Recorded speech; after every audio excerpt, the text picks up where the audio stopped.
তোমরা কে কি করছো? দেখো আমি ভাত খেতে বসে পড়েছি।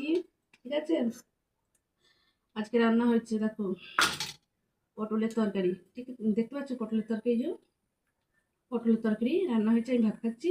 তো তোমরা কে কে ভাত খেতে বসেছো, ভাত খাচ্ছো, কমেন্ট করে জানিও। ঠিক আছে, আর জানো তো আমি একটা কথা বলি, পটলের তরকারি আমার খুব ভালো লাগে। ঠিক আছে, আর পটলের কি বলতো, পটলের যদি আবার বীজগুলো একটু মানে সে শক্ত হয়, ঠিক আছে, পাকা হয়, তো আমার খুবই ভালো লাগে। তো তোমাদের কার কার এই পটলের বীজ বীজ থাকবে পাকা, বেশ শক্ত শক্ত, আর খেতে ভালোবাসো, একটু কারা কারা খেতে ভালোবাসো কমেন্ট করো। আমার তো খুবই ভালোবাসে, কিন্তু অনেকে কি বলে বলো তো, এই পটলের বীজগুলো পেকে গেছে, শক্ত হয়ে গেছে, খাবো না। ঠিক আছে, খায়ও না। ঠিক আছে, অনেকে আবার খেতেও চায় না, খায়ও না।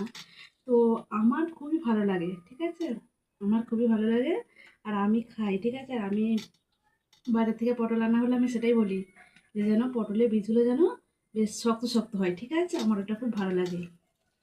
তো আর তিল ভাজা, তোমরা দেখতে পাচ্ছ যে তিল ভাজা নিয়েছি। তো আমি এখন ভাত খাই। ঠিক আছে, তো এখন এখানে রাখলাম।